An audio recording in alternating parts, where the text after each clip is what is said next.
Vibali. So our panel discussion is on sustainable collaboration between farmer and input suppliers. What do you think are the biggest challenges to food security in the next 10 to 20 years, and how can your company, Zimplow, help farmers to address these challenges? So that's the question there. What do you think are the biggest challenges to food security in the next 10 to 20 years, and how can your company, Zimplow, help farmers to address these challenges? Thank you, Kudze. Good afternoon, everyone. I think some of the challenges have already been mentioned. One of the key challenges which farmers continue to face, and I believe will continue to face in the next 10 to 20 years, is access to capital. We are a seller of equipment at Zimplow. We start from the smallholder farmer right through to the commercial farmer. We try to cater for everyone in the farming sector. The second challenge, which I do think will continue to be faced by farmers, is on soil conservation. I do think erosion has been a factor, and soils continue to lose or to degrade as we go. We have faced some extreme weather challenges, which to a certain extent have caused a lot of runoff on the soil. I also would like to point out that in terms of water conservation, it's a huge factor. I think we are seeing shorter windows of farming seasons, and the transition between the winter and the summer crop seasons, they are getting shorter, and therefore, as we go into the future, as people continue to speak about climate change, there will be a lot of challenges that will be faced by the farmer. As a company, as Zimplow, we have been trying to look at how we can assist the farmer in resolving that. From an access to capital perspective, we have undertaken a stakeholder approach whereby we work with our other stakeholders in the farming industries, like the off-takers, the banks, and the leasing companies, for instance, even the Ministry of Agriculture.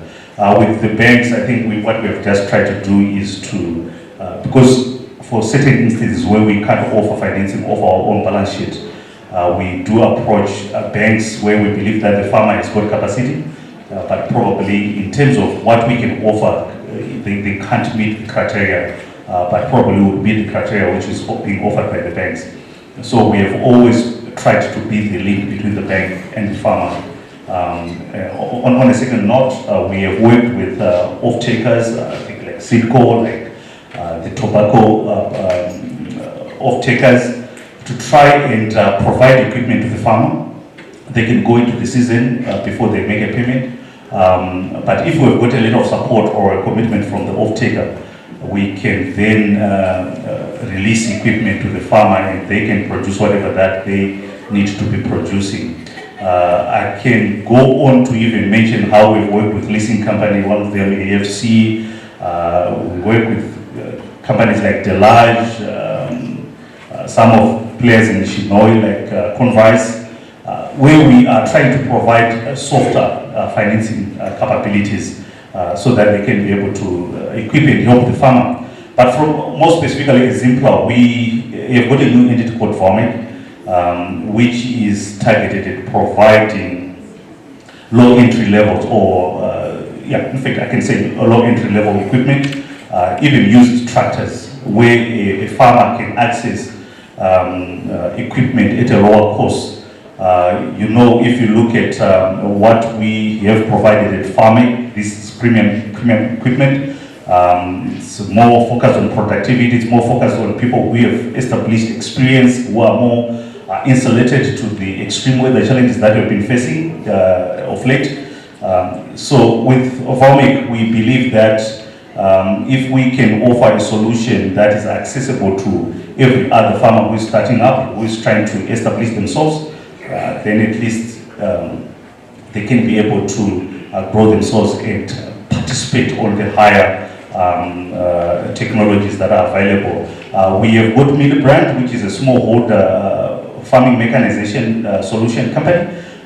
With Billy Brand, we have originally been supplying the plow, and now we have gone on to the small engines. I think in fact, it was Mr. Jarare who mentioned that, farmers are looking for, in fact, especially the ones that, when you talk about food security, the ones that need to be taken care of, the ones that are more vulnerable are your rural farmers.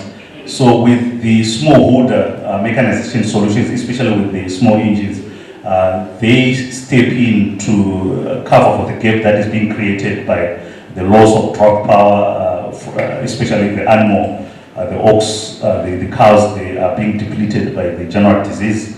So as a company, we felt that we needed to step in and provide the lower than 50 horsepower tractors, both four-wheel or two-wheel, and also provide the implements through our manufacturing capacity in Bulawayo.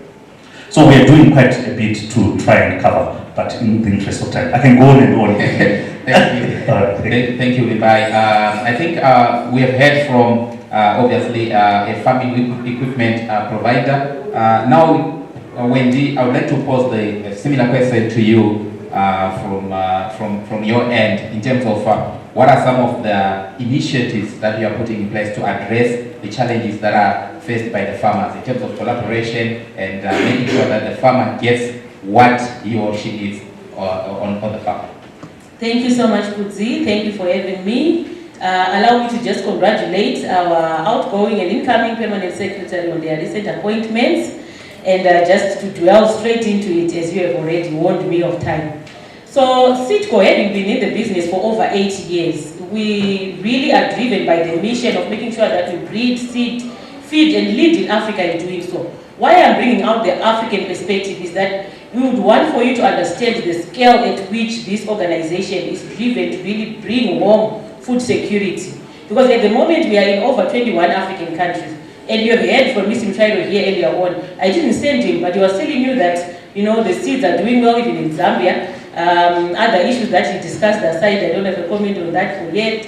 So it's very important for our farmers to understand that as SEEDCO, we really take productivity, personally. We want our farmers to do well because it's a win-win situation. If the farmer wins, we win as well. But we have a series of stakeholders, value chain stakeholders, where it starts even from the seed production side, where we have farmers specifically who are producing for seed, and for those we make sure that their needs are met specifically for them. We availed equipment that they require, we availed dryers over the past years so that they can be able to meet their cropping needs. Then in terms of the commercial side of the business, where we are selling the seed, for the farmer, we want to make sure that we are providing solutions, not just selling the seed. So we are driven to make sure that at least whatever we are doing, our product basket intensifies and diversifies as much as possible. Where we are, yes, maize is a staple crop, but we are into wheat, soybean, we are into traditional or small grains, but we have a very intensive research program through our local research station, Battery Arnold. We have Kadoma Research Station, where we have over 15 breeders that are there who are driven to make sure that they are availing specific crop needs that are required for a specific segment. So, like for Kadoma, we are breeding specifically for the drier regions, and for the Battery Arnold, it's a broader basket of other crops and the high potential areas. And we have breeders specifically for maize, for wheat, we have breeders for the small grains, futuristic crops again, we will be availing millet, cowpeas as well. So we really do have the farmer at heart there in terms of our research-driven initiatives. But I was happy that today's session started with the marketing side, where we believe that we need to be a market-driven organization. So we believe that whatever we are doing, it should start with the farmer's needs and wants. So we are also doing a lot of market research to understand what the farmer needs, changes in feeding habits, how we can meet up and make sure that the farmer gets the bio-fortified products that they want.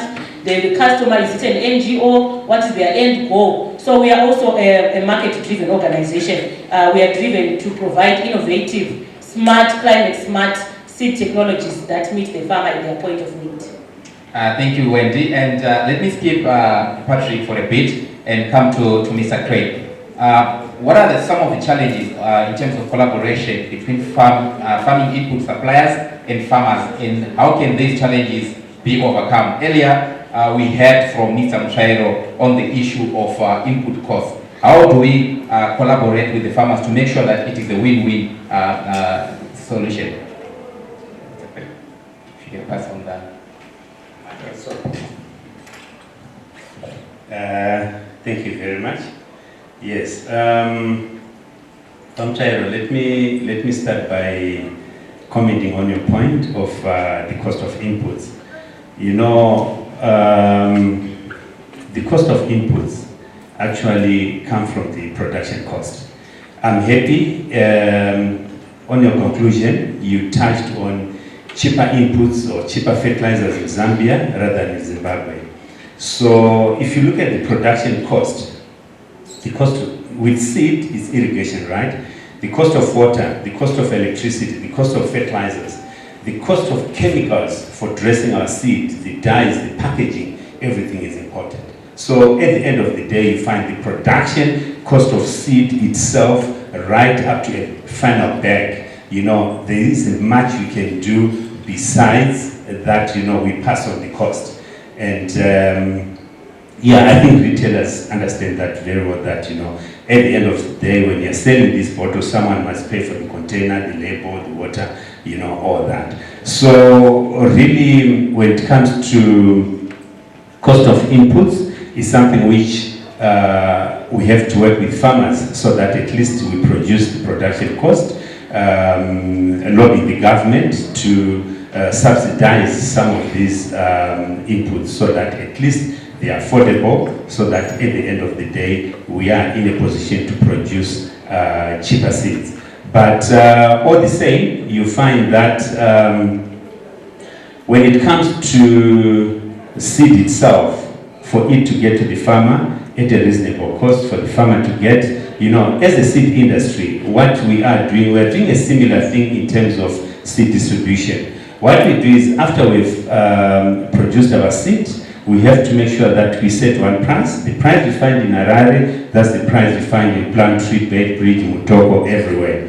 And when it comes to distribution of the seed, we have one channel system which all seed companies are using. We produce, we've got seed at a warehouse, which you can come and buy direct from us. But when you are buying direct from us, the price you're going to pay in Bedbridge is exactly the price you're going to pay at our warehouse or at our offices.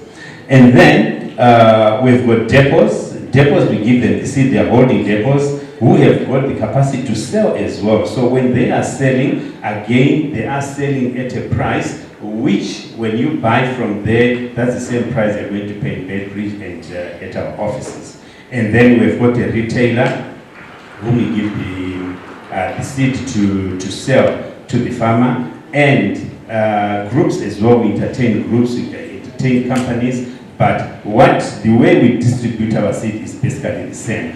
But the most hindering factor when it comes to seed distribution is the road network. You find as we are distributing our seed, we try to reach out to as many farmers as possible, and this is we are looking at rural areas, because our markets, all the seed houses, we are looking at about 80-85% of our market actually being communal farmer. So we have to make sure we get to that farmer irrespective of the challenges of the roads. So even if the transporter charges higher price, still that does not change the cost of the bag of seed at the end of the day. But as a company or as a seed industry, what we do, which is quite common as well, it seems like we copy each other from these strategies and the like, which is very good for the farmer at the end of the day. One fellow spoke about field days, demonstrations and the like. That's what we do, because what we want at the end of the day, we are all in business. The farmer is in business. Let's not forget that. Even if he's a communal farmer, he also wants that money from farming. The money, they use it to send their children to school, develop their household or homestead, buy cattle, food, clothing, everything. It comes from the from what they're going to farm. So it means at the end of the day, they are into business. And we are also into business. The farmer is going to produce the seed is in business. The person who's going to supply the packing material is also into business. So really, when for us to thrive, for us to be profitable, for us to be viable, the farmer has to be viable as well. So we have to make sure that we look after the farmer, we help the farmer to produce, so that at least they're in a position to purchase more input so that they go back into farming the following season. So what we do is we have to make sure that we help the farmer with all the gaps, good agricultural practices, and this starts from your soil analysis. We train the farmers with soil sampling, soil analysis, and we also make sure that, when it comes to land preparation, matching the seed to ecological regions, it's pointless to say you give somebody a seed which is suitable for high potential or irrigation into plants where it is very dry, and then the farmer doesn't perform at the end of the day. When it comes to planting itself, the physical planting, we have to make sure we help the farmer management throughout up to harvesting and probably into markets, as well as value addition, because we also train on value addition. You've got your maize, you've got your yield. What do you do with your maize in order to value add? You don't retain everything. You pass on some of your parcels or produce to processors, GMB, and some of it is value add. We are looking at probably value addition of Maputi, Manuchi, all those things, so that at least you maximize on the produce which you are getting. So as a seed industry, we have to make sure that we also support the farmers so that they're in a position to make money and remain viable as much as we also want to remain viable. Thank you. Thank you, Mr. Craig. I think next year we'll have a full day of the discussion so that we exhaust everything. But thank you for your submissions there. I want to come to you, Patrick. I know I've been in the industry for years. Days in CITCO, ICO, and now also TIFB chairperson. But I want you to wear the head of a banker, where you're now with First Capital Bank. What are some of the challenges and opportunities of investing in sustainable agriculture? And I also want you to speak to the issue that was raised earlier on by Mr. Mchaelo, the issue of the price of money, the cost of money for the farmer. So those are the issues that I want you to address on the challenges and opportunities of investing in sustainable agriculture, and also speaking to the issue of the price of money. Thanks very much. It's such a difficult question to answer. Fundamentally, when I look at agriculture, we're looking at two things. We're looking at raising yields and reducing costs. That's what this game is all about. And finance is but a component of that, as Ivan was just saying. The banks in our country are fundamentally substantially undercapitalized. There's several reasons for that, not least of which was the one-to-one in February of 2019. I think that happened. That destroyed a lot of capital. So I'll take the tobacco industry as an example. It costs between $250 and $300 million to grow the tobacco crop, cost of imports. 90+% of that money comes in from outside.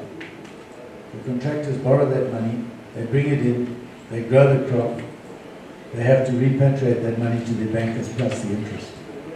So that is driving charges. So one of the things we have to do is find ways of getting our banks capitalized properly, which would have the automatic effect of driving down interest rates.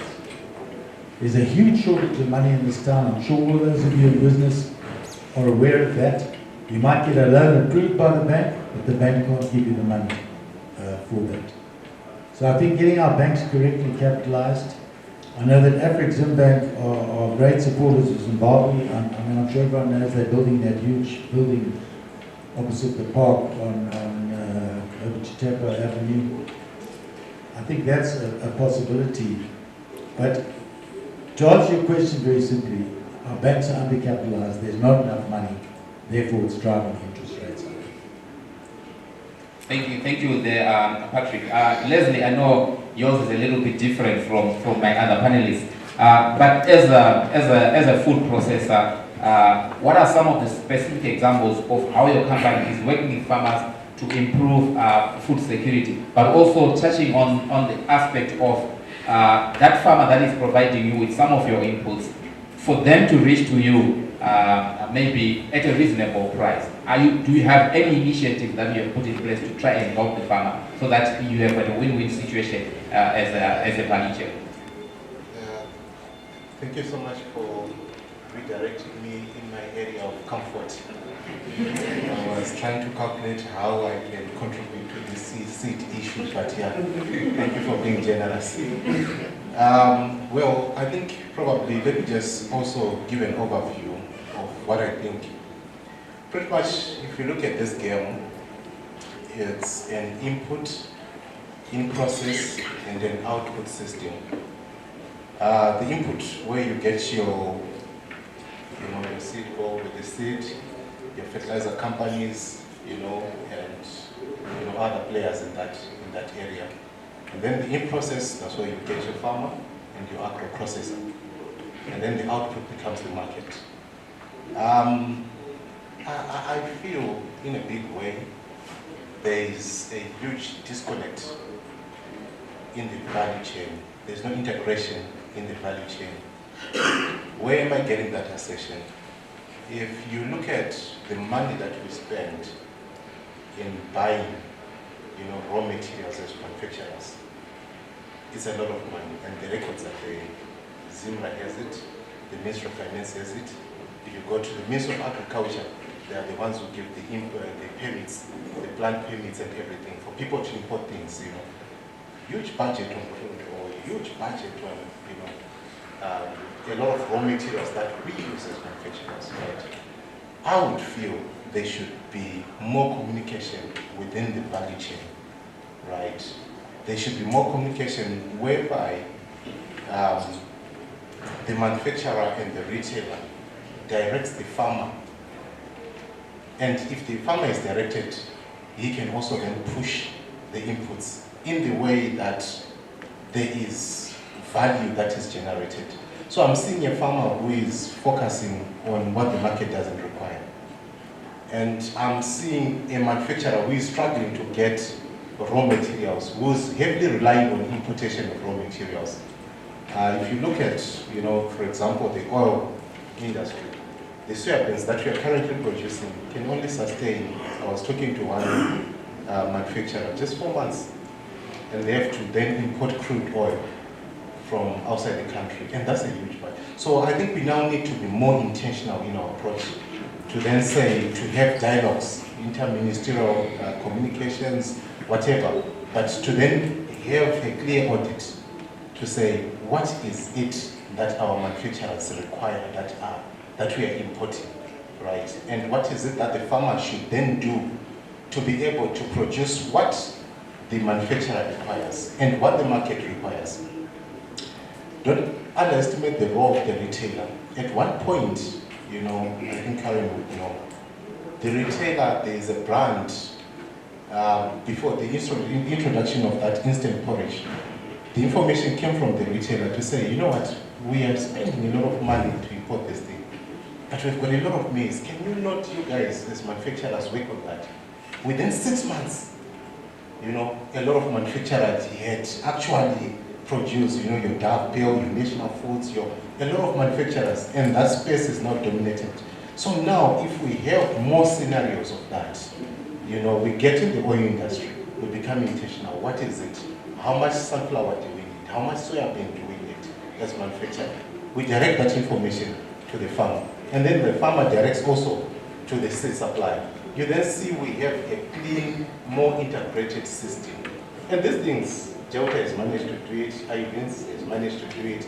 We now need to be more intentional about it, so that at least we close that gap. Thank you, Leslie, for those submissions. And I think one issue that I see is sort of like a theme that I've gone through across the speakers is also the issue of that we are not speaking to each other. The farmer or maybe we are, each and everyone is defending their position to say, okay, if the farmer says that my cost of doing business is very high, the input supplier is also saying, look, I'm also looking at my cost of doing business, it's also very high.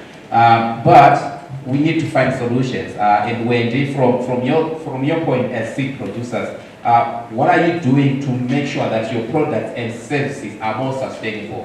Why am I asking this question? Because if the farmer believes that he's not getting value for money, his farming is not profitable, the farmer might end up not farming at all, and the whole value chain collapses if we don't have the farmer. So what role as seed producers? Yes, the cost of doing business is high, but there are initiatives that we are putting in place to make sure that your products and services are more sustainable.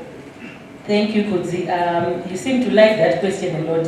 I think Craig touched a bit on it, trying to respond to that.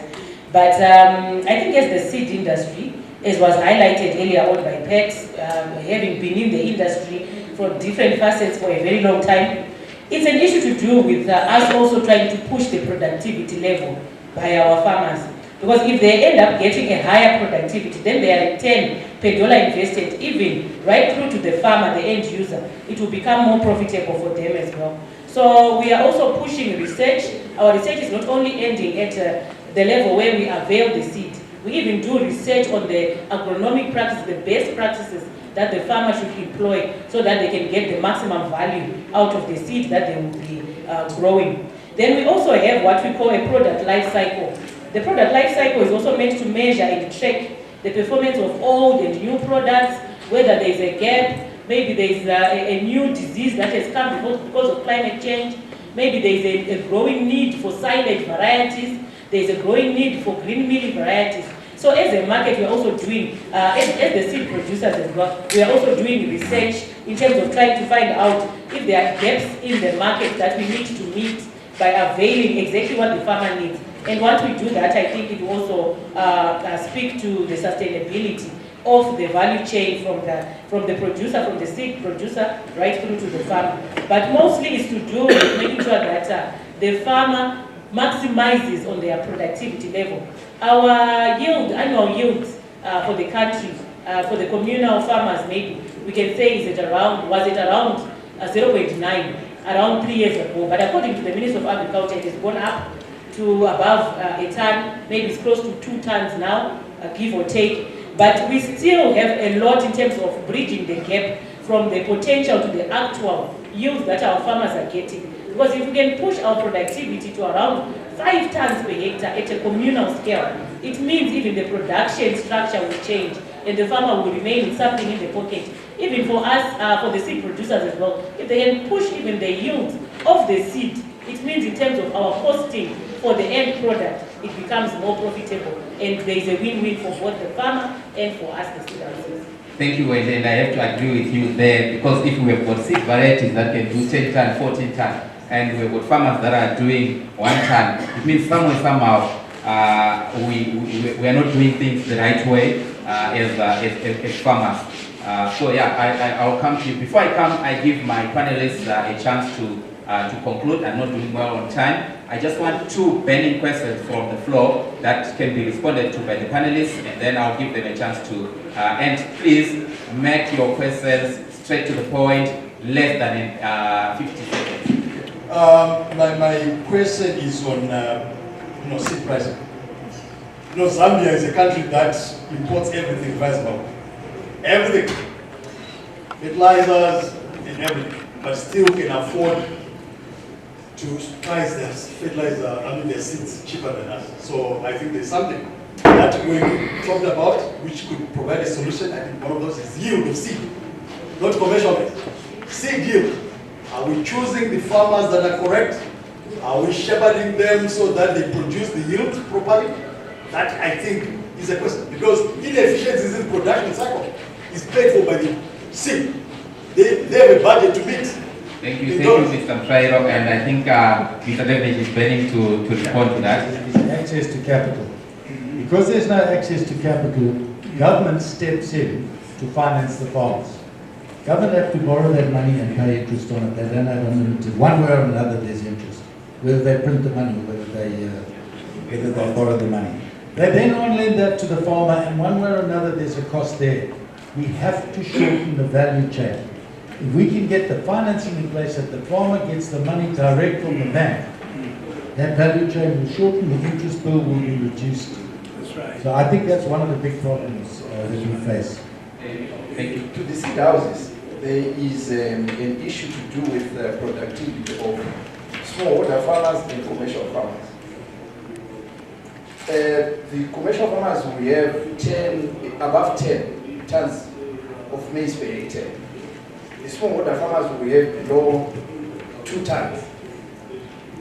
Is it not possible that we continue to say use 7-14-7 for maize when commercial farmers are now using 6-23-23? Is there no problem there? Because I think when we design 7-14-7, which is compound D, the phosphorus content and the phosphorus and what? And potash content of our soils were very high. Probably there's a shift, and there's need to address that issue. I don't know. To answer you, sir, you find when it comes to productivity at a communal level versus a commercial farming. Commercial, yes, if they get 5%, they'll break even, they are happy. 7%, it's a bonus, they're able to go to England for a holiday because they have made their money. But with a communal farmer, when they spoke of 700 kgs, now we are talking of about 1.3 tons per hectare. You know, it's criminal for a person under irrigation. It's criminal for a person in high potential area. We're looking at Murewa, for instance, to achieve maybe 1.3, 2 tons is even too high per hectare. So when it comes to training, the use of fertilizers, recommendation of fertilizers, yes, it's a thumbs up that people use for the 7-14-7 compound D at 400 kgs basal, 400 kgs AN for top dressing. But there's a clever way of doing it. You know, when you are looking, when a farmer is using, a commercial farmer is using 400 kgs per hectare of 7-14-7, that farmer is targeting 5 to 7 tons per hectare, not beyond that. If they want anything above 7 tons, they have to fertilize for it. They have to invest in it. You fertilize for the potential yield which you're expecting. If you want 10 tons, you push your basal fertilizer to 600 kgs per hectare. If you want 12 tons, you push your basal fertilizer to 800 kgs per hectare because you fertilize for the yield you want. But if you look at a communal farmer now, one, our soils, we are not taking them for analysis. So we don't know what is building our soil. We don't know the fertilizers or the micronutrients in our soil. So we cannot address that. So we don't expect our crops to perform. What's more, we don't know the soil pH. If it's acidic, even if you put 30 tons of fertilizer per hectare, if your soil pH is off 4.2, that fertilizer is not mobile. It's actually held in the soil. It doesn't dissolve into soil solutions readily to be taken by the plant. So as a result, you are wasting resources into the soil. So it is to do with agricultural culture. Are we doing it right? You know, those gaps, the good agricultural practices, it starts with science in the lab. Collect your soils, have them analyzed. You are told exactly what type of fertilizer to use and what quantity of fertilizer to use. Otherwise, when you are sending your soils for analysis, they ask you what crop do you want to put, what yield do you want to grow for. If you want to grow for 10 tons, they'll give you a totally different fertilizer amount to apply, totally different. And you also get the blend of fertilizer to use. As seed companies, you find we are trying by all means through our research facilities, research programs or breeding programs to come up with some climate smart varieties which actually performs to their maximum potential in all our ecological regions of Zimbabwe. We've got 7 different ecological regions with additional one, which was split, natural region 5 to 5A and 5B. So we have our breeding programs. We have to make sure we breed some crops which actually perform to their maximum potential in each ecological region. Apart from breeding such varieties, we have to make sure that our production costs, let me tell you, our seed production is not even 3 tons. Our seed production at the moment is averaging 5 tons. And you know very well that there are some varieties. If you look at SC727 of Sitco, you can't get 1.5 tons per hectare because of the parent material. That's why it's slightly higher in terms of cost. And once you purchase it at that price, as seed, and you sell it at a higher price, that's when you get your 14, 16 tons per hectare. Your money comes back. You spend money to get the seed, but you get your money back out of the yield if you do it properly. So average seed production is about 5 tons as we speak across all seed houses, unless if it's a special hybrid which is difficult to produce, but you pay for it and you get the yield at the end of the day. And apart from that, we also have to make sure that we also package which is affordable to the farmer, because it's difficult for a farmer today to purchase 50 kgs at one go, which old farmers used to do. We are packing in 2s, 5s, 10s and 20s so that you spread your purchase. Where you've got change, you buy your 2 kg, you buy your 5, you buy your 10. By the end of the day, you've got your enough quantity of seed you want to plant for the whole year. We also go in, distribute right to the furthest part of Zimbabwe at an affordable price, and if you want, we can also deliver per groups, and also we promote through demonstrations, field days, technical schools and the like. So as a seed industry, we are doing a lot to make sure that the farmer benefits at the end of the day. The farmer actually gets the yield at the end of the day so that they are viable, and the not seed industry, the input industry also remains the same. There are no fertilizer companies here, but what we do as a seed industry, you find the fertilizer company or industry is doing exactly the same in trying to support the farmers so that they remain viable. Thank you, Mr. Craig. I will let it to Mr. Devich. Thanks very much. I would like to just talk about what I consider to be 4 key issues. One is free markets. Look what happened when the fuel market was freed up. We've got fuel. It's a little bit more expensive than it is in neighboring countries. Don't forget, if it's cheaper here in neighboring countries, it flows to neighboring countries. It's got to be the same price. It's 2. So first of all is free market. Secondly, training. We absolutely have to train our farmers, train our input suppliers, etc., etc. Critical. 3, linked to that, technology. Technology is absolutely critical in all spheres, which leads to R&D. We've got to have R&D everywhere. Thank you. Thank you so much. I would just like to conclude by highlighting some of the challenges and the opportunities for investing in sustainable agriculture. So some of the challenges are that there is a bit of resistance to change amongst our farming community, for them to move away from their old farming practices or the way they were doing their things.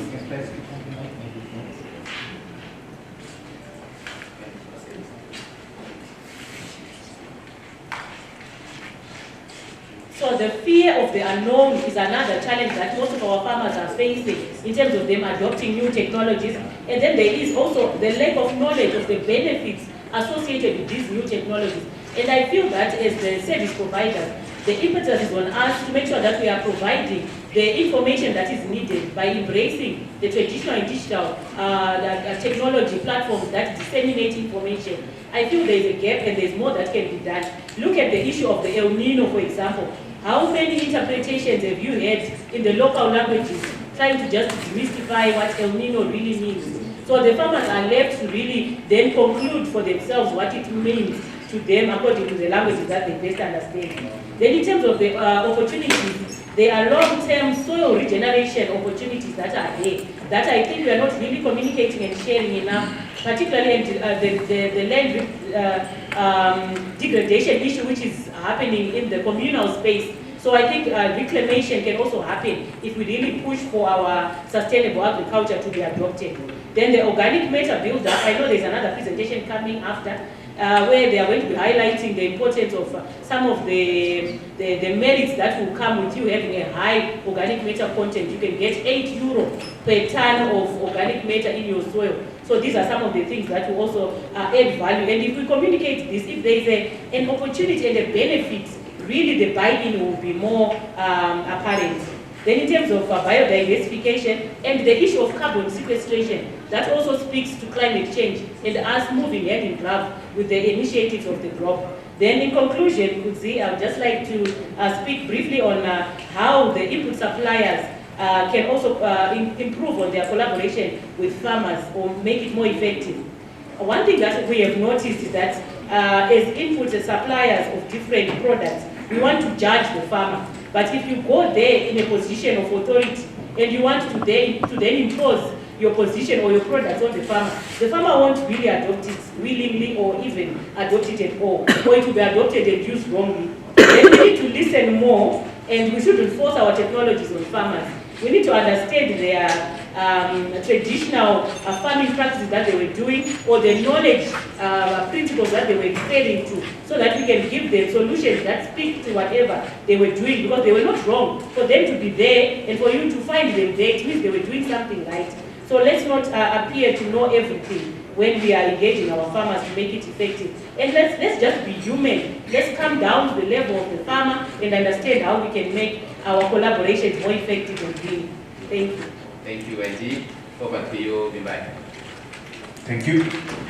So at Zimplao, I know, Dr. Makompe, you mentioned that our products can be that expensive.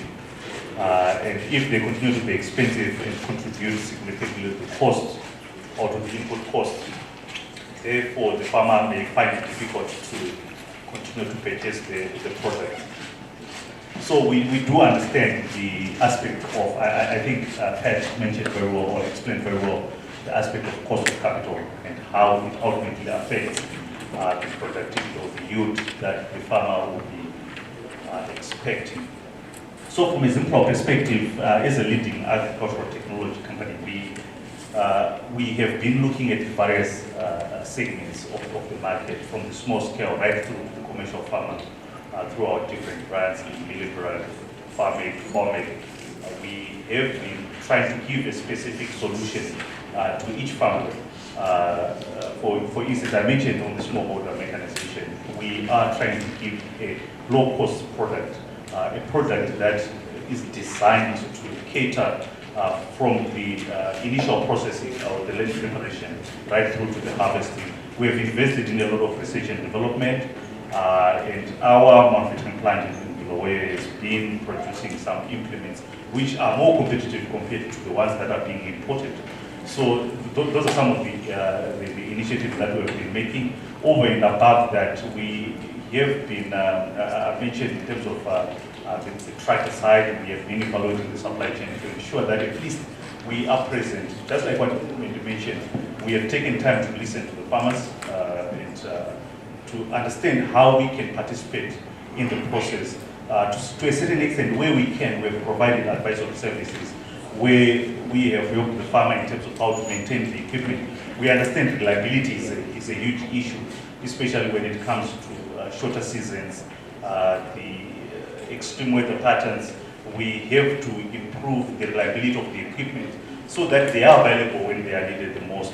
And we have been available in terms of accessibility to the farmer. We have got branches across the green belt of Zimbabwe, and we believe that when it comes to equipment, whether you are talking of any other brand, we have tried to assist the farmer so that they are not limited to the service that associated with our brands like Massey Ferguson or Valtra, but they get to experience or they get to utilize our services for other brands like New Holland and other equipment providers.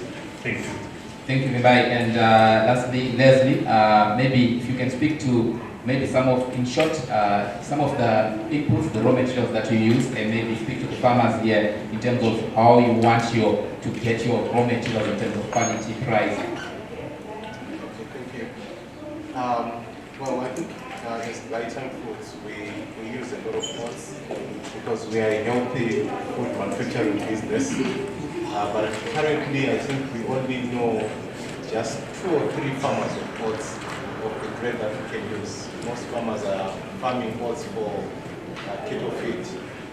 So we are heavily relying on the importation of oats. And probably just to speak to the issue of capital that people are also alluding to, I've seen we normally have a problem where we are robbed in by non-governmental organization. They start a project, and then when they are now moving away from the project, they then want someone who then takes over the project. And normally they call us, the manufacturer. But probably you see there's a lot of money that is in those areas. Some NGOs spend around 60, 100 million in a year doing things that are not cannot directly benefit the value chain. So I think there's also need for a conversation between the bankers and the private sector-led engagement where there is communication. I can tell you, last year we took around 72 tons of honey around Zimbabwe, but most of it was, we were called to then say, we are handing over these farmers to you. And you ask yourself, guys, was it not better for us to engage earlier so that at least we tell you what exactly we need, rather than to then say, you give me all the burden of saying, I'll take care of these farmers, And this is something that is impairing with most institutions. They start a project when they are moving, and it's after 4 years. When they are moving, they look for the private sector now to say, take care of this project, and then in a way, it doesn't give sustainability to the entire value chain. We're just pumping money, which is, I think we're losing money in that way. So I think there's that need for that dialogue to really concentrate our resources, because we've got few resources. Concentrate on our resources, really identify where we need to extract value, and then possibly consolidate our